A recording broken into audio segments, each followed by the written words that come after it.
Over the last couple of years, I've made many videos talking about issues in War Thunder and suggesting how Gaijin could or should fix them. These range from small grievances and details Gaijin forgot to game-breaking problems that ruin the experiences of players all the time. Today, I want to do something a little different. Instead of going over some individual problem, of which there are many, and then trying to find a solution, we're going to set a precedent for what Gaijin needs to do, set the ball rolling to fix up this game's current list of problems, as well as solving more in the future, maybe before they even happen. This video is brought to you by Pledsto. Pledsto is a crowd support platform for YouTubers that aims to correct some of the problems with existing alternatives like Patreon, and it's what I personally have been using for a little while now on the channel. Pledsto allows you to support your favourite creators quickly and easily. With just a couple of clicks, you can subscribe and back the channel, starting at as little as 10 cents a month. No account creation required, no additional complication. Just put in your email address, click an amount, and unlike other services like Patreon, everything you give, no matter how big or small, goes straight to me.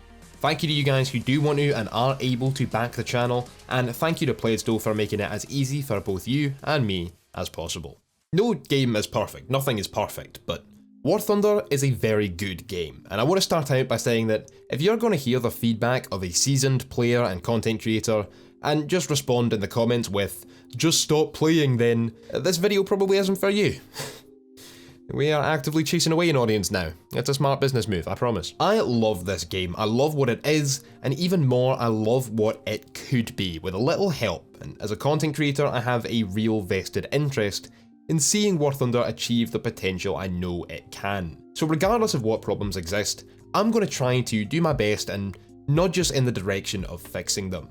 There are a billion different ways of doing that, a laundry list of problems that need addressing at some point, and in an ideal world, we talk about every single one of them. But I've narrowed down to three key solutions on more of the business side of things than the gameplay side, which I really think Gaijin needs to do as soon as possible. Once these types of things are implemented, this will help us fix all those other issues like battle rating compression and all the others you've gotten used to later down the line. But these are the foundations for those fixes.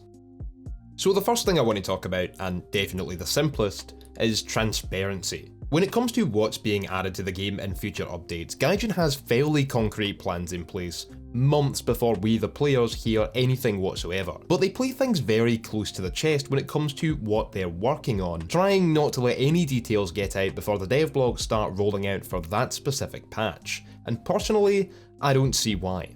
Actually no, I see why, I just think it creates problems without solving any that Gaijin didn't give themselves in the first place. Transparency and fostering the relationship between the user base and the developers, and loyalty between them, needs to be priority one for a smaller, more niche company, and the lack of it can only hurt. Gaijin's even gone so far as to flat out lie about additions coming to the game, such as recently with radar homing missiles, which they came out and said were not going to be added in the foreseeable future. This was about a month and a half ago that they said this, by the way. What do you know? Now they're here. The same thing happened with, for example, Rank 6 fighter jets. Gaijin even came out and said, yes, supersonic aircraft with guided air-to-air missiles, we have been working on them, but we're not going to work on them anymore and they won't be coming to the game anytime soon. Inside 8 months from that announcement, the F-100 and MiG-19 were added into the game with air-to-air missiles. Oh, and the content creator community were just as blindsided by that as the rest of the player base was. While we do get some early information, it's generally hours early rather than weeks or months, and even we have no idea what's being added before anybody else does, outside some very specific circumstances, such as the content partners who are flown out to Gamescom to show off helicopters before update 1.81. Most of the time, while we might get told the day before that a dev server will release, or get access to event vehicles like from the recent Operation Summer before anybody else can, we don't get any information that you guys don't then receive inside a day or two. There are two other games that I want to contrast this with, the first being DCS and the second being Armored Warfare, kind of opposite ends of the simulation versus arcade spectrum there. Both of these other games give very early information to all players about what is being worked on as far back as when research and plans begin to start happening, before any 3D models have even been created, let alone coding and testing happens for an in-game implementation.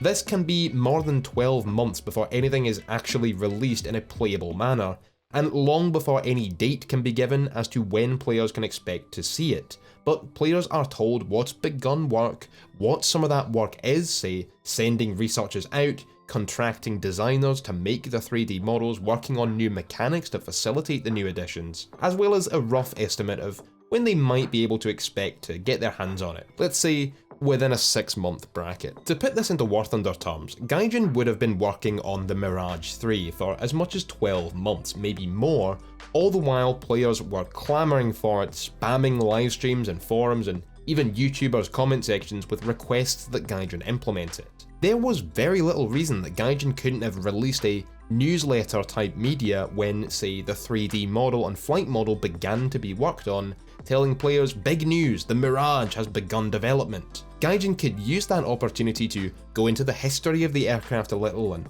what work lay ahead of the developers, for example, the flight model of the tailless Delta design, talking about why it was being implemented and what role it would be likely to occupy, maybe including some discussions and quotes from some of the real people that have been behind the computers working on it, and finally giving us a rough estimate of the time frame in which we might see its implementation into the game.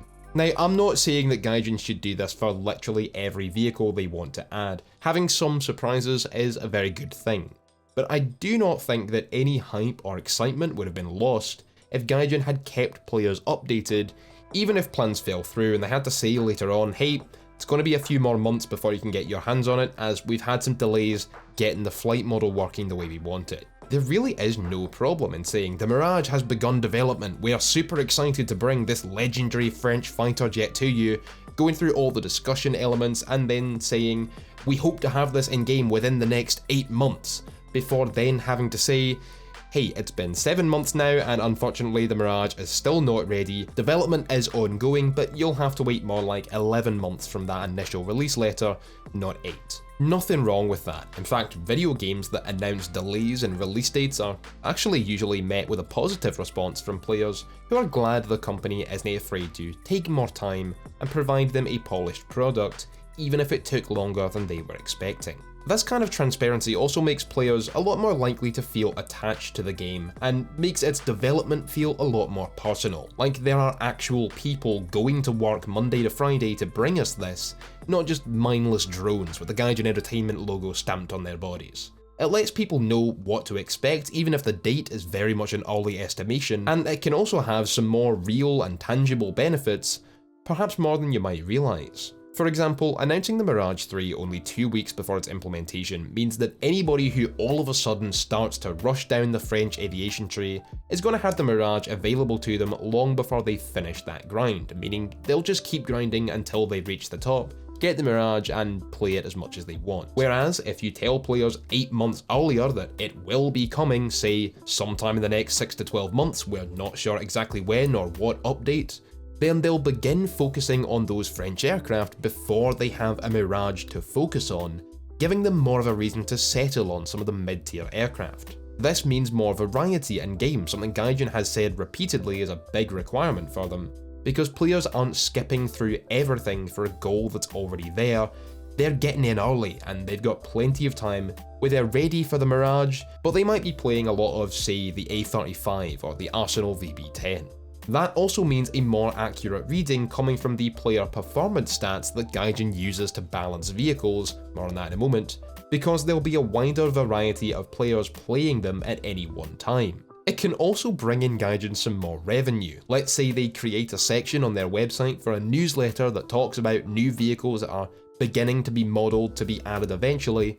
That's a web page they can run advertisements on and claim that additional source of income. I'm not asking for content creators to be given information any earlier. There are always non-disclosure agreements, but I fully understand that these don't always work.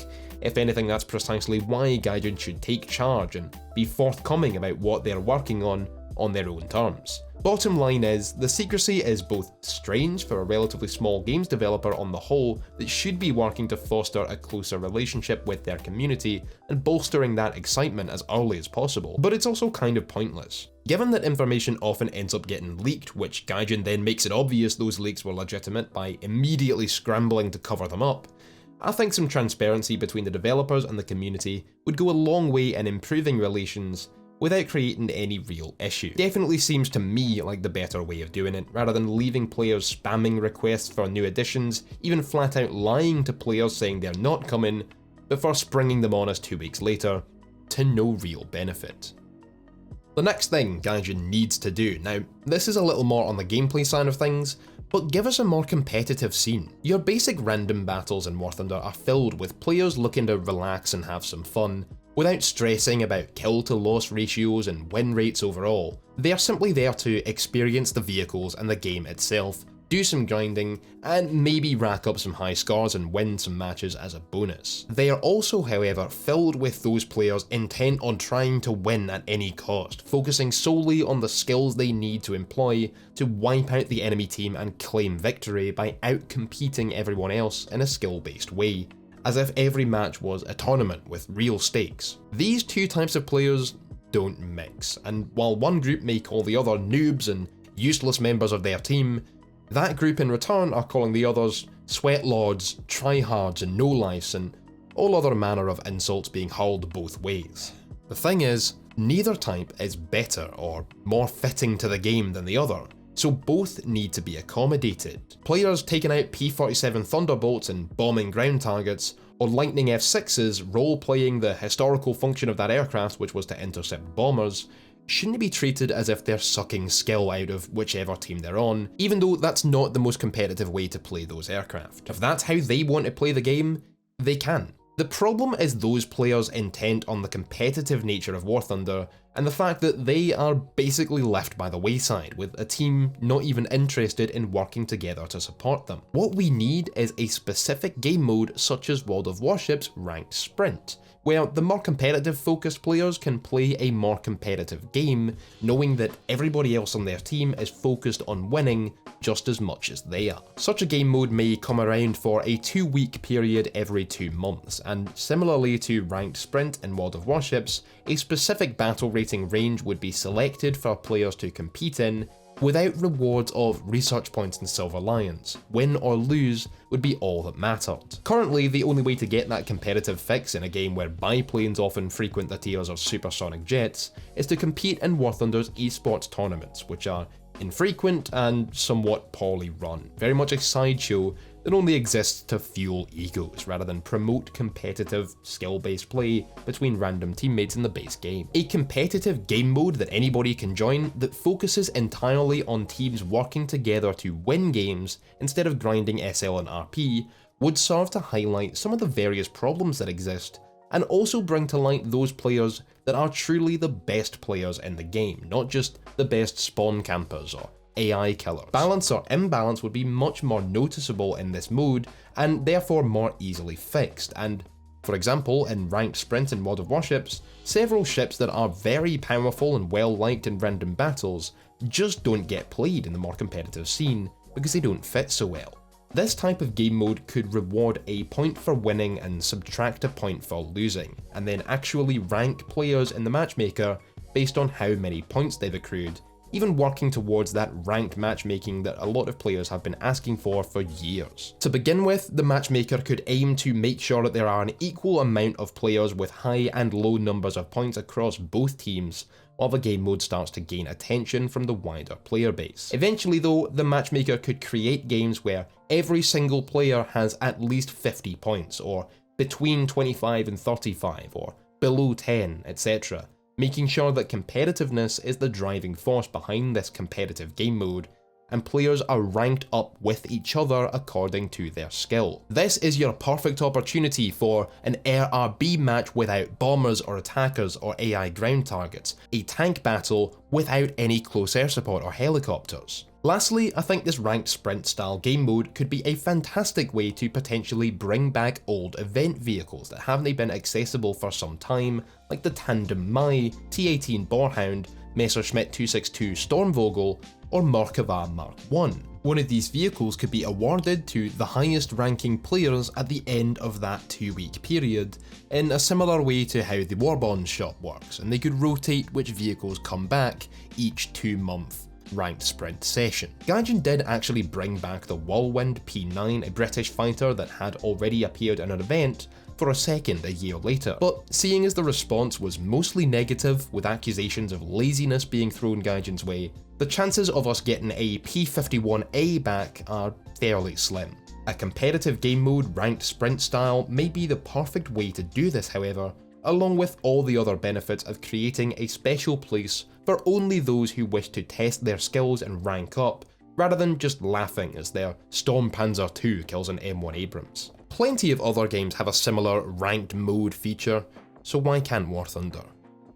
The last thing Gaijin must do to save War Thunder is also, in my opinion, the most important, and that is to create a formal committee of players that they actually meet with personally to discuss the game itself and what it needs, in a two-way council type of engagement. Again, we're looking at World of Warships for inspiration here, with the Community Contributor Summit they hold yearly, in which the company pays to fly out some of their partnered content creators to discuss new additions and the health of the game with them. Gaijin has huge problems when it comes to balancing this game, as we've recently seen with aircraft like the G91Y or J32 Lansen being up-tiered to battle rating 10.0, where they most definitely do not fit. Let's face it, balancing this game is oftentimes pretty atrocious, with certain vehicles being too high or too low in the BRs based on their capabilities, and power creep and compression of battle ratings being massive issues that have been going on for years now. Repair cost is another factor that Gaijin believes they're doing good work with to balance out the game,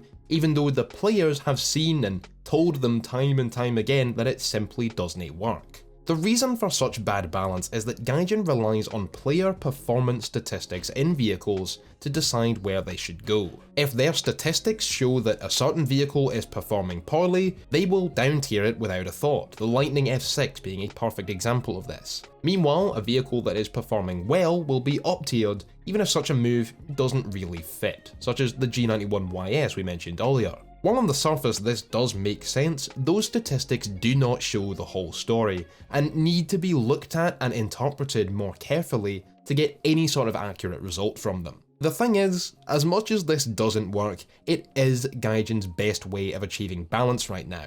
Hear me out. Given the small size of their company, Gaijin is just not able to have staff members on payroll actually sit down and play the game extensively the way a lot of players and specifically content creators do, meaning they just do not know how good or bad a vehicle really is, and can only look at how it's faring in the hands of the players using it. Gaijin can't simply listen to player suggestions either, as they'll be spammed by players with biases for or against certain nations, as well as those who simply don't understand why what they are saying may be wrong.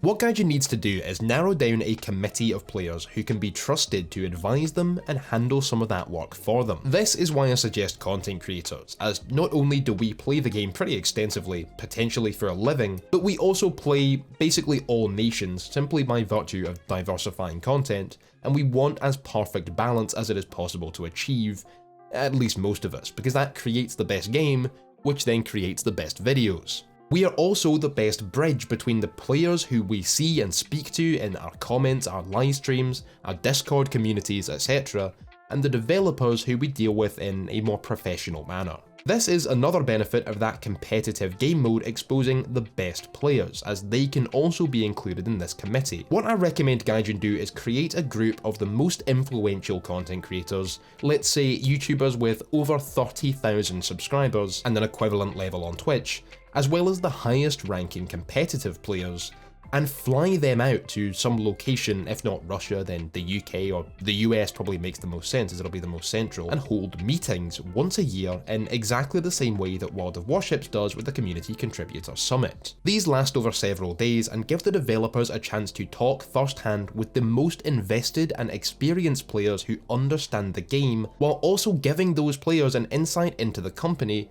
and their stances on certain issues. Of course, there would have to be additional rules like members being of a certain age, let's say at least 21, because Many of the content creators and potentially high-ranking competitive players may be too young to really approach such an opportunity with the right level of professionalism. I hope it doesn't come across as too arrogant of me to say that we YouTubers understand Gaijin's game War Thunder better than they do. The people working on this game put in a tremendous amount of effort, they just don't have the time to actually sit down and play it as extensively as we do. And you can't balance vehicles properly when you don't know how they play in relation to the competition. Coding them and modelling them does not give you that knowledge, playing does. I'm also not saying that having a channel with more subscribers makes a person more knowledgeable or better at the game, far from it. But Gaijin needs a way to narrow it down, as there are hundreds of partnered content creators with the requirement being a tiny 500 subscribers on YouTube to join the program. Speaking realistically, Gaijin can't afford to fly out probably more than 12 people once a year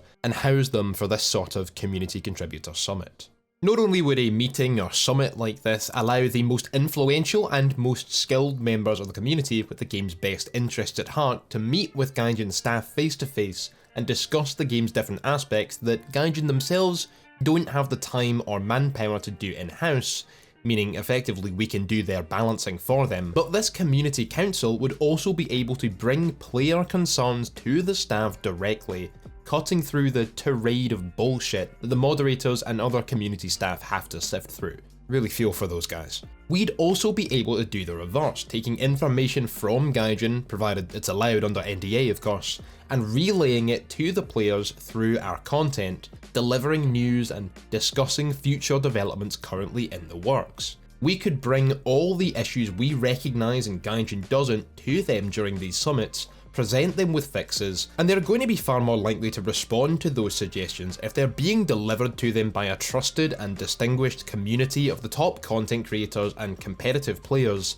than if they were simply thrown up on YouTube or a forum post. We could use these summits to fix all the other gameplay issues. Let's say we, this community council, go to Gaijin with a proposal for decompressed BRs. Gaijin is hesitant of course because queue times and vehicle diversity etc, but we can tell them in person just how necessary it is, and they can rest assured that this is coming from the most invested and experienced players who have the game's best interest at heart and know it inside out far better than they do. Gaijin could also specifically talk to us about what content they would like to see us making on their game. The bottom line is that Gaijin isn't capable of developing and running this game and having their own staff play it extensively enough to be able to balance it and fix all these issues, so they need to gather the players that do and make the most of the insight that those players can provide. While we content creators may know very little about the coding and the finance and the business enterprise side of War Thunder and Gaijin Entertainment, collectively we have hundreds of thousands of play hours across all tiers and nations and understand the game itself far better than anybody at Gaijin Entertainment does, so getting our experience to work for them is something Gaijin should definitely be prioritising. I've been caught saying multiple times that if Gaijin were to actually listen and simply implement the suggestions that myself and other content creators have brought forth, that we could fix all the issues they don't even see within a matter of days, and at the very least those of us who built our YouTube and Twitch careers around War Thunder are going to try our absolute best to help it succeed as much as humanly possible. Wargaming's been doing these community contributor summits for years, and sans COVID-19, why can't Gaijin? Anyway lads, that is going to wrap up this video. I hope you have enjoyed, and if you did, you leave a like, subscribe, and let me know all your thoughts down in the comments. Let's get some discussion going. Make sure to share this video with everybody in the community, give it some traction, that'll make it far more likely that Gaijin will take it seriously, and if there's anything you think I missed or certain topics you think could be talked about further, then hop into my live streams. I stream every Tuesday, Thursday and Saturday, and we can chat more there. And as always, keep a whiskey to hand, keep your kilt on, and I'll see you lads next video. Trailers. Show them all the stuff that they have access to. Look at this. Shermans, Pershings, Pattons, Abrams. You get all this in War Thunder. Experience them all. Gotta catch them all. There's marketing for Gaijin. Done it, right?